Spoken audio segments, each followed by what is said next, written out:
This is your daily dose of all things royal. Welcome back, my gorgeous, good-looking friends. Prince Harry is back at it, trying to convince the world that he is still a royal. So apparently in this latest PR stunt, Prince Harry secretly paid tribute to his late grandfather, Prince Philip, on the 80th anniversary of VJ Day. The Duke of Sussex reportedly had a friend, quote-unquote friend, aka PR, in my opinion, place a wreath of poppies and a letter at the Burma Star Memorial on August 15th. Now, this was 5 days ago, and this news was released yesterday. In my humble opinion, I believe that this is a PR stunt, and apparently this wreath was laid after the ceremony, so nobody saw anyone laying it down, coming or going, but somehow it magically gets out to the media and they publish it. Especially this digital copy of the letter. Wonder where that came from. Now, I'm not really sure what the strategy was behind this latest PR stunt, whether it be trying to improve Harry's brand and image, but I don't think that this was effective or it worked. In fact, I think it just made things worse. Because what it did was actually drum up the Oprah interview. Again, Harry had the audacity to make it all about himself, just like Meghan, and bring up Prince Philip. In this paragraph, he writes, "For me, this anniversary carries an added layer of meaning. My late grandfather, Prince Philip, Duke of Edinburgh, served in the Pacific Campaign. He spoke with quiet humility about those years, but I know how deeply he respected all those who stood beside him in that theater of war. Today, as I think of him, I think also of each of you, of the shared hardships, the bonds forged, and the legacy you leave." Where was that layer of consideration for when Prince Philip was dying in hospital? You didn't think about him then, so why are you thinking about him now? Was this done to purposely gaslight the public again? Because somehow I feel like you can't be that stupid to then all of a sudden bring this up and people not say anything about it. The arrogance is just simply off the charts here. And especially how Prince Harry has been trying to undermine here in the United States our freedoms, especially the First Amendment, and everything that our military has fought so hard for to keep and protect. Anything that Harry does with the military to profit or exploit pisses me off. Today, I want to talk to you about Invictus Games and the value that the Harry and Meghan show bring. Now, I don't recall if anybody covered this, but back in June, Invictus Games as well as True Patriot Love had released their final report on the Invictus Games in Vancouver and the positive impact made, leaving lasting legacies of rehabilitation, knowledge, equipment, and community. Some of those lasting legacies include a $5.5 million legacy fund given to the True Patriot Love Foundation. There also was a wide range of new adaptive sport equipment and infrastructure, with a collective total of $750,000 from the VIA Sport and the Community Games grants, as well as $368,000 in Founders Pass grant from the Whistler Blackcomb Foundation. The other lasting legacy is the online school program to bring the games to children and youth Canada-wide, which will continue to be on the website, indoctrinating the youth around this collective and socialist state that they're trying to force everybody into under the guise of what they call resilience. And while elevated national awareness and empathy sounds all wonderful, it doesn't translate into if this was money well spent. So what are we going to look at now? We're going to look at the numbers to see what the return on investment was, especially since the Canadian government had given $30 million to put on this expensive shindig. Let's see if it was worth the taxpayer money. So to help convince the veteran community of why the Invictus Games needs to continue on and sourcing other countries to buy into putting on this show, they enlisted Steam Pro to do an economic impact assessment. So to give a little background, Steam Pro developed by Sport Tourism Canada, or STC, is an actual tool used to measure the economic impact of sport events by analyzing actual spending data collected during a particular event. And in this case, it was the Invictus Games, by providing real-time insights into economic contributions such as GDP, jobs, wages, and taxes, as demonstrated here in this proposal that they put together, which we're going to go through in a second. The bottom line is that it's a tool designed for economic assessment and planning, but in this case, it sure looks like it's pure marketing.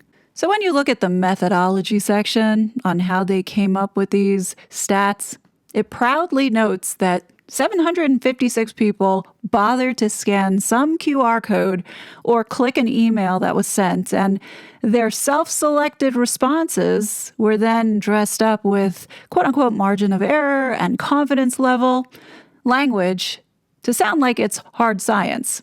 In reality, it's the usual survey of whoever felt like answering, but the results are treated as if they speak for everyone.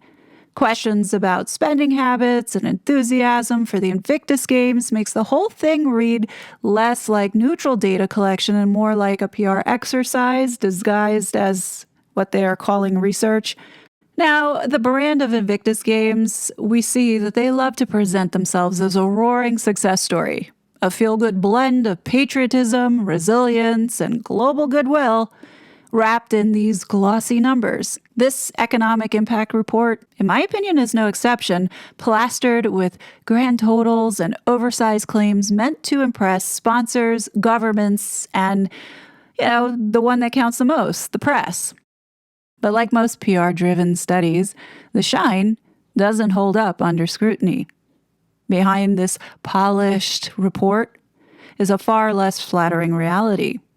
What I see is bloated figures built on recycled spending, shaky survey data, and a founder, Prince Harry, whose personal brand now does more harm than good.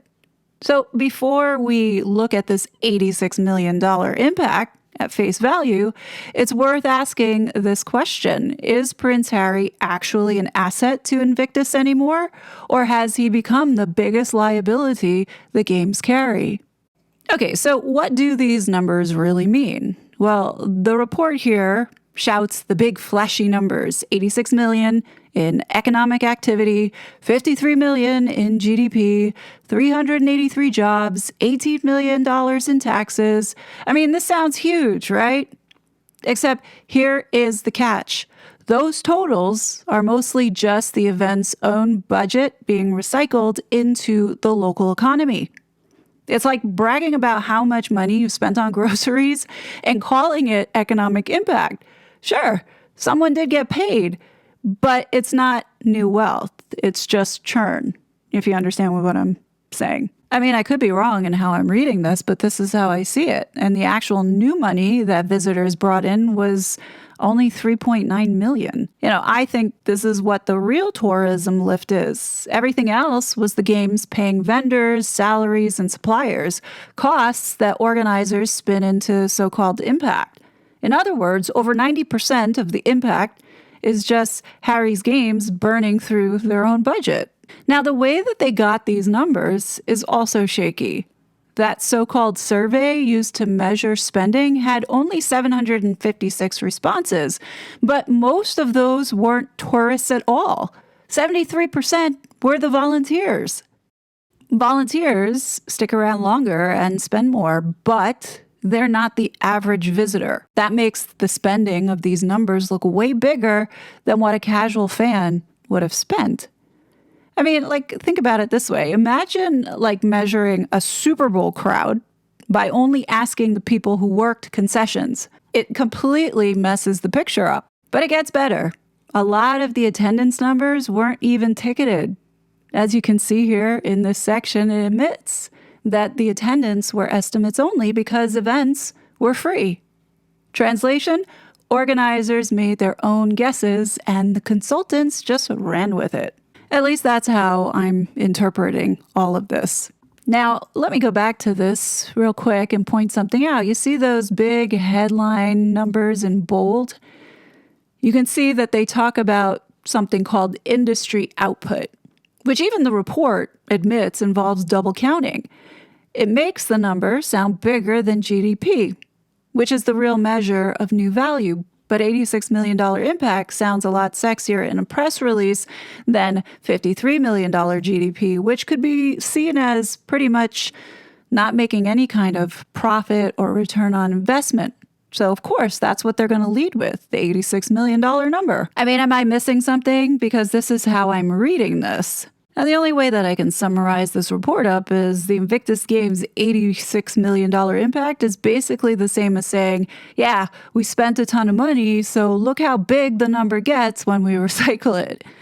The real fresh tourism boost, if that is somewhat accurate, was $3.9 million, which is small change, right? Everything else is window dressing so Prince Harry and sponsors can brag about how successful this event was. So what kind of impact is Prince Harry and his wife making? Well, when you look at the sponsorship survey, when they ask who comes to mind as a sponsor/supporter of the games without any kind of prompting, you can see that Boeing got 33.6%, ATCO got 28.4%, London Drugs got 18.9%, and all the way down the list, there is Prince Harry at 0.8%. He didn't even make 1%. You know, this means fewer than 1 in 100 people thought of Harry when asked who supported the games. For the founder and supposed face of Invictus? Yeah, that's kind of pathetic. I'm suspecting that Harry didn't know anything about this report being run because, he would have had a whole bunch of sugars fill out these surveys. But to drive the point home of Harry's insignificance here, let's put this into monetary terms. If we treat Boeing's 33.6% unaided visibility as being worth, let's say, around $5 million in media value, I think a pretty conservative figure for Boeing being a presenting sponsor, then ATCO's 28.4% would land about around $4 million, $4.2 million. And with Harry, well, with 0.8% awareness, his value clocks in at a whopping $120,000. In other words, Harry's grand contribution was on par with some small-time local sponsor who tossed in a couple bucks at the event just to squeeze their name into the back pages of the Invictus program. Now, the reason why I'm driving this point home is because this matters. It shows just how far Harry has faded from the event that's supposed to be his so-called legacy. The brand has outgrown him and audiences no longer give him credit for it. And while the media can't stop obsessing over him and Meghan, attendees don't view him as a sponsor, a supporter, or even a driving force. He essentially is background noise. This is what this number is telling me. And when you weigh the return on investment, the picture gets even worse. After all the scandals, drama, and awkward headlines from charity controversies to the Tillman Award backlash to Meghan stealing the spotlight, his actual marketing value is negligible. If he were a corporate sponsor, he'd be written off as a bad investment. Ever since he hooked up with Meghan, for being the founder and supposed face of Invictus, his contribution is essentially nothing. He isn't moving the needle on awareness, he isn't driving ticket sales, and he certainly isn't making it about the veterans. Every time he talks about Invictus and brings Meghan along, it's always about them. Their brand, their PR, it's about them. So now comes the real ugly side to this. Harry doesn't just fail to add value, he actively drags the brand down. The Pat Tillman Award debacle, where ESPN handed him the honor despite Tillman's own mother objecting, sparked outrage among veterans and the very audience Invictus is supposed to champion. Even if just 5% of vets and their families turn their backs on the games because of Harry, the damage would already outweigh his meager 0.8% contribution. Now add that to the credibility problems tied to his other charities, Santa Bali, African Parks, Archwell, which leave donors and the press sniffing around for waste and exploitation, and suddenly Invictus is guilty by association. No serious sponsor wants its logo sitting next to accusations of mishandling funds or exploiting veterans. And then there's Megan, whose constant need to dominate the spotlight ensures every media cycle becomes Sussex soap opera instead of athlete resilience. That kind of circus definitely dilutes the mission and risks alienating corporate backers who signed on for a feel-good veterans cause, not another round of royal family drama. And you can see how Sentabali got to that place. Now, if we were to quantify this in dollars and cents, Harry's actual value adds up to about $120,000 based off of his tiny 0.8% awareness score. But the potential downside that we have here is way bigger. If a major sponsor like Boeing or ATCO pulled back just 10% of their deal, roughly $500,000 over bad PR linked to him, that one move could wipe out his entire value 5 times over. And it's not just sponsorships at stake. If even 1,000 veterans or families out of the roughly 5,000 out-of-town visitors decided to stay away because of him, at an average spend of $1,800 per party, that's $1.8 million gone in tourism impact.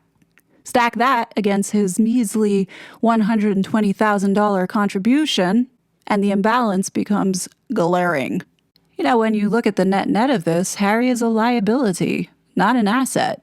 Sponsors and governments keep smiling publicly, but behind the scenes, they know the Invictus Games thrive in spite of him, not because of him.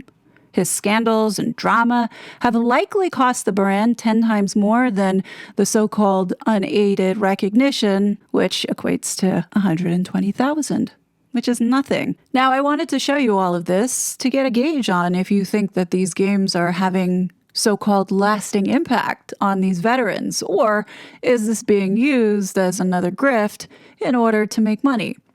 Obviously, the operational costs of all that money donated, as well as the money from the government, went to the games. But the question is, was the money spent wisely? Did it go towards helping these veterans, or did it go just to put on the show and people were pocketing it left and right? I don't know. All I'm showing you is what the numbers tell me. And the reason why I'm bringing this up is because we have Invictus Games 2027 in Birmingham, in a city where poverty levels are outrageous. Sadly, in Birmingham, there are a lot of homeless people, and it's growing. The population of veterans in Birmingham is about 17,000 veterans. I wouldn't doubt that there's a high percentage that are struggling, that are having a hard time making ends meet, and possibly even homeless. So would I like to see the $33,800,000 be applied to helping those people in this poverty-stricken town? Absolutely. Do we think that having these games is really going to improve the city? Probably not. I mean, if the goal was to show everybody this impact and how much economic stimulation it was going to bring, it's not going to do anything. And that's just based off of looking at this economic impact assessment report. The frustrating thing is that they don't show any transparency as to how they go about picking the host country. I mean, did you all know that Invictus 2029 received 6 bids of expressions of interest from Denmark, Nigeria, Republic of Korea, Ukraine, San Diego, and Italy? I think people need to know if these governments are going to be using taxpayer money to underwrite these games. I don't know, this organization's getting on my nerves, but what do you guys think? Definitely leave your thoughts below. As always, I will be back with more content, but until then, please be safe, and I'll talk to you later. Bye! You're such a fraud.